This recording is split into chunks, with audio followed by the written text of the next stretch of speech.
À 27 ans, j'ai acheté une guitare électrique et je me rappelle encore de l'excitation que j'ai ressentie en la déballant. Cette excitation, elle a duré quelques semaines. Je faisais des gammes tous les jours, je regardais des tutos sur YouTube, j'apprenais à jouer des riffs de Nirvana. Et puis, au bout d'un moment, j'ai commencé à me rendre compte du fossé qui existait entre ce que je savais faire et ce que je voulais savoir faire. Je saute un jour, puis deux, puis trois, et maintenant, ma guitare électrique, elle prend la poussière et ses cordes sont tellement rouillées que si tu la touches, tu risques d'attraper le tétanos. Si comme moi, vous êtes troisième dan de découragement, vous vous demandez peut-être pourquoi est-ce que vous vous engagez toujours dans des projets que vous menez jamais à bien. Pourquoi est-ce que vous papillonnez comme ça en vous lançant dans quelque chose pour l'abandonner un peu plus tard et recommencer avec autre chose de façon infinie comme ça, à répétition. Eh bien, j'ai identifié 3 facteurs. Le premier, j'en ai déjà parlé, c'est l'effet Dunning-Kruger.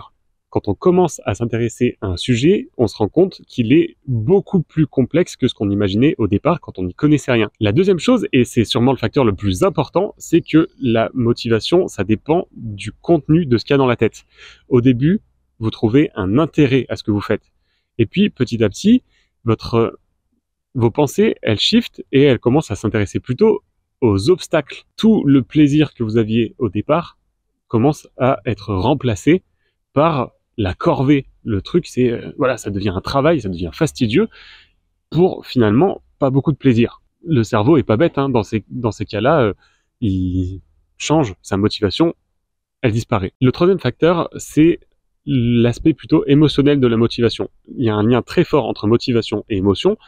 La preuve, c'est que quand on est fatigué, eh ben, c'est difficile d'avoir des émotions enjouées. Et le truc, c'est que quand on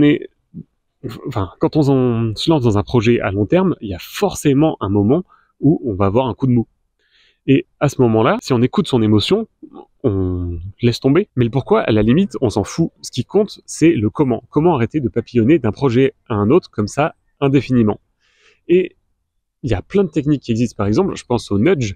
Le nudge, c'est comment faciliter un comportement qu'on a envie de faire ou comment rendre difficile un comportement qu'on veut pas faire. Par exemple, si quelqu'un planque la télécommande, c'est plus difficile pour vous de regarder Netflix.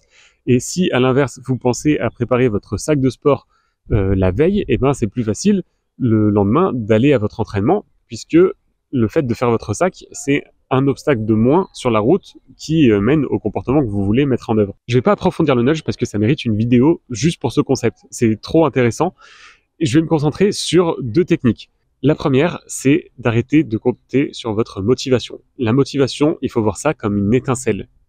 Une étincelle, s'il n'y a pas de carburant, ça prend pas feu. C'est vraiment important d'apprendre à agir, quel que soit votre état émotionnel. Peu importe le découragement, peu importe l'état d'énergie que vous avez aujourd'hui, agissez.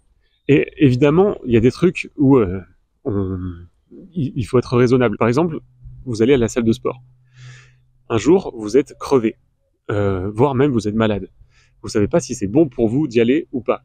Eh bien, le mieux, c'est de faire comme d'habitude. Vous prenez vos affaires, vous y allez. Comme ça, vous êtes sûr que c'est pas votre cerveau qui vous joue un tour. Et puis, si au bout de 5 minutes, vous vous rendez compte que ça vous fait plus de mal que de bien, vous arrêtez. Mais au moins, le comportement, vous l'avez mis en œuvre. L'habitude, elle continue d'être mise en place. Donc, première chose, apprendre à aller à l'encontre de votre tendance à abandonner. Vous allez me dire, c'est évident. Oui, mais en fait, il va falloir faire ça de façon progressive. Par exemple, si c'est difficile pour vous de vous motiver à faire du sport, c'est normal si de 0, vous passez à 1 heure de sport par jour. C'est impossible. Le réflexe normal, ça serait dans ce cas-là de se dire je vais faire 1 heure par semaine. Ouais. Mais sauf que 1 heure par semaine, c'est pas assez fréquent pour que notre cerveau enregistre ça comme une habitude ou une routine. Le mieux, c'est de faire quelque chose de plus fréquent. Le top, ça serait 1 fois par jour, quitte à réduire la dose en fait. Au lieu de faire 1 heure de sport par semaine, prenez plutôt 5 minutes par jour. Ça sera plus efficace. Commencez le plus petit possible. Plus petit que ça, c'est encore mieux. En fait, c'est plus facile de créer une habitude, même petite, et ensuite de la développer, plutôt que de partir tout de suite sur quelque chose qui est soit trop rare pour former une habitude ou une routine, soit qui demande trop d'énergie. Et la deuxième chose que je vous propose de faire, c'est de déconnecter la prise de décision de votre état émotionnel. Par exemple, imaginez que vous avez envie de perdre du poids et à un moment vous allez dans une soirée avec des amis, ils commandent des tapas. Un truc super gras pour l'apéro.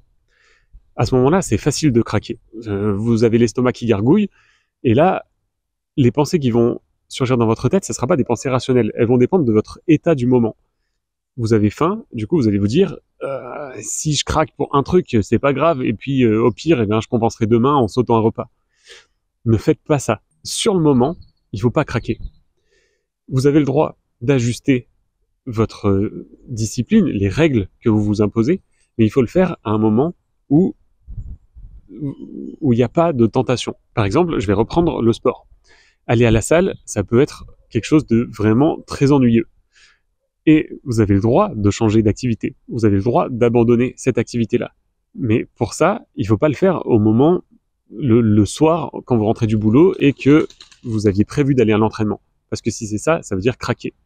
Vous avez le droit, par contre, de faire votre entraînement et ensuite, à la fin, de vous dire « Non, ça, c'était pas pour moi ». Je dis ça pourquoi ? Parce que, en général, quand on se force à faire quelque chose, si on sent que c'est vraiment bon pour nous, à la fin, on est content de l'avoir fait. Voire même, on se dit pourquoi je rechigne à y aller, alors qu'en fait, finalement, une fois que j'y suis, ça me plaît. Ces deux techniques, elles se concentrent sur l'autodiscipline. Du coup, je sens que ça va pas vous faire plaisir, parce que ça veut dire, dans les deux cas, se forcer à aller à l'encontre d'un réflexe naturel. Je vais parler d'autres techniques plus douces dans le futur, et il y en a une dont j'ai déjà parlé dans une ancienne vidéo, c'est l'optimisme. Alors, comme ça, peut-être que ça vous parle pas, mais quand on est dans l'activité, quand on perçoit pas ses progrès, quand on commence à se comparer aux gens qui sont vachement plus doués que nous, on commence à se dire à quoi bon, je vois pas que je progresse, à quoi bon faire tous ces efforts-là, puisque je m'attends pas à en retirer du positif. Du coup, je vous conseille d'aller voir les deux vidéos que j'ai faites sur ce sujet, je vous les mets là dans une petite fiche ou dans la description.